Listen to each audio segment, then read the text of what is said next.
apa faktor utama sih sebenarnya yang menyebabkan akhirnya kelas menengah di Indonesia ini sulit naik kelas? Kalau kita bahas secara global ya memang nggak habis-habis ya. Semua negara pada saat ini sedang menghadapi atau mengalami hal yang sama, tantangan ekonomi. Tapi sebenarnya kan kalau dilihat dari perspektif financial planning, apa sih fenomena yang sedang terjadi yang aku dan juga Sania alami pada saat ini yang akhirnya justru mempersulit kondisi yang sudah ada begitu?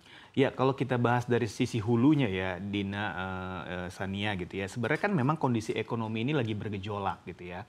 Karena kondisi ekonomi lagi bergejolak, otomatis secara ekonomi atau pergerakan bisnis gitu juga lagi nggak baik-baik aja, lagi mengalami penurunan. Efeknya tentu ke tenaga kerja, dalam hal ini mungkin ya masyarakat kebanyakan. Di Indonesia kan paling banyak kelas menengah ya. Apa yang terdampak sekali ke mereka? Pertama, lagi banyak PHK, otomatis penghasilan mereka hilang gitu kan. Karena penghasilannya hilang, daya belinya melemah gitu kan. Ada juga penghasilannya yang berkurang, misalkan ada pemotongan gaji atau mungkin ada penghasilannya menurun gitu ya. Nah, karena penghasilannya hilang atau berkurang, otomatis orang harus survive kan. Survive itu dia cari yang cepat apa? Pekerjaan-pekerjaan informal yang penghasilannya sebenarnya tidak tetap.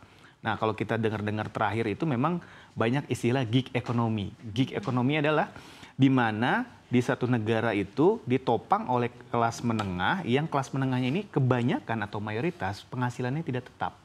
Nah, karena mereka pekerja-pekerja informal. Contoh kayak ojek online, terus pedagang-pedagang kecil gitu ya di pasar atau di mana. Itu kan penghasilannya mereka tidak tetap. Karena kondisi ekonomi lagi nggak baik-baik aja, makanya daya belinya akhirnya turun karena penghasilan mereka berkurang. Di sisi lain, di hilirnya harga-harga naik. Ya, harga kebutuhan pokok naik, biaya kesehatan naik, biaya pendidikan naik, otomatis beban yang mereka harus tanggung jadi lebih besar. Nah, makanya di sini ekonomi menjadi yang tengah sulit ini membuat kelas menengah ini makin terjepit gitu ya, karena penghasilannya berkurang, kebutuhannya naik gitu kan, mau nggak mau kan daya belinya yang kehantam, karena daya belinya kehantam ini kondisinya jadi makin sulit. Ujungnya apa? Banyak orang akhirnya nekat ambil hutang. Dari mulai pay later, kalau kita lihat data OJK kan pertumbuhan pay later tuh luar biasa, ratusan % pertumbuhannya. Karena orang akhirnya bergantung ke situ. Bahkan pinjaman online gitu ya, kartu kredit, KTA dan lain sebagainya. Karena untuk bertahan hidup di tengah kondisi sulit secara cash flow atau penghasilannya ini. Nah, inilah yang akhirnya menyebabkan kelas menengah itu jumlahnya menurun menjadi kelas yang lebih rendah gitu ya. Kalau kita lihat dari data 5 tahun terakhir, penurunan kelas menengah di Indonesia itu udah hampir 10 juta, 9,8 juta kalau nggak salah. Yang menurun gitu ya, dari kelas menengah ke kelas yang lebih rendah gitu. Nah, ini kan suatu warning sebenarnya kan.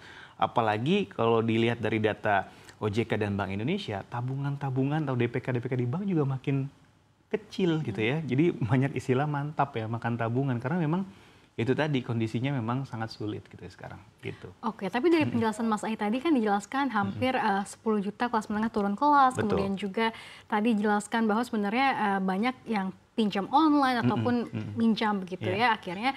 Tapi kalau kita lihat juga misalnya ada konser ataupun ada suatu hal yang sebenarnya tersier ataupun nggak penting-penting banget kayak labu bula atau apalah itu laku keras, terus juga konser sold out juga tiketnya atau apapun yang sebenarnya nggak dibutuhkan banget. Nah, ini sebenarnya gimana sih daya beli masyarakat yang turun tapi untuk yang hal-hal yang tidak perlu banget juga masih lancar aja, masih laku aja gitu. Nah, gimana ini Mas Ai? pertanyaan menarik dari Sania ya.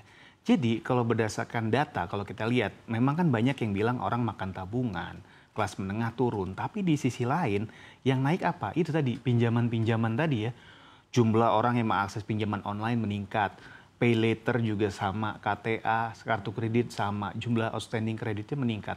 Itu korelasinya apa? Korelasinya orang-orang itu justru memaksakan diri konsumtif dengan hutang. Ini yang sangat berbahaya sebenarnya kan.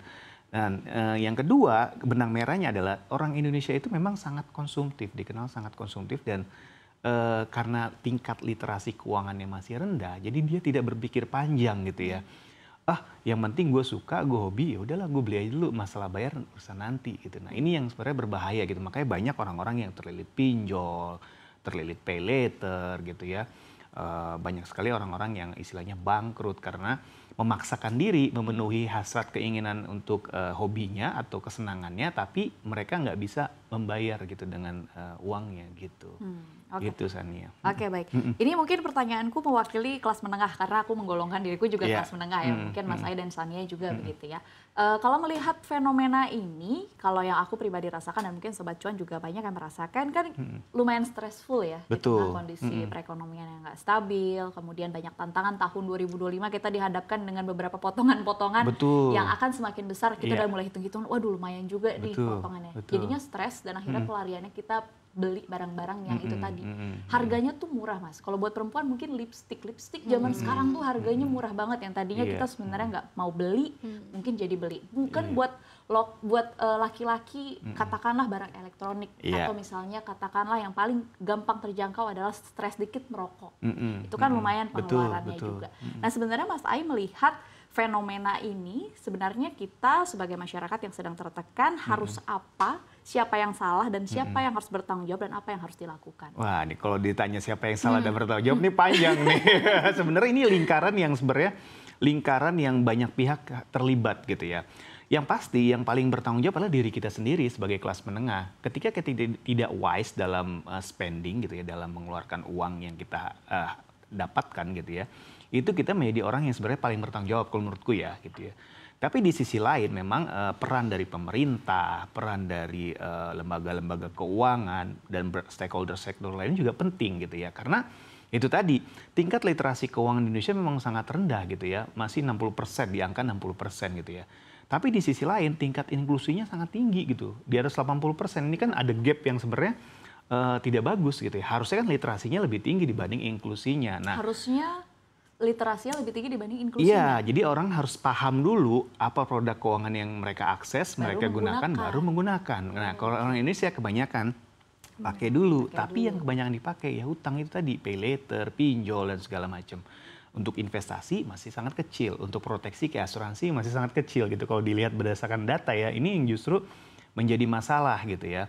Karena memang di negara seperti Indonesia ini, karena tingkat literasinya rendah, sementara tingkat konsumsinya sangat tinggi. Indonesia kan terkenal orang-orangnya sangat konsumtif kan ya. Apalagi kalau ada kayak tadi Sania bilang ya, ada tren baru kayak Labubu, langsung semua Labubu gitu kayak. Ya. Konser apa kemarin Bruno Mars, semua beli gitu kan. Jadi emang sangat-sangat pasar yang menggiurkan gitu ya buat brand-brand gitu ya. Jadi penawarannya masuk ke situ. Jadi kalau ditanya siapa yang paling bertanggung jawab ya sebenarnya diri kita sendiri. Jadi diri kita sendiri yang memang harus memagari gitu ya, jangan sampai kita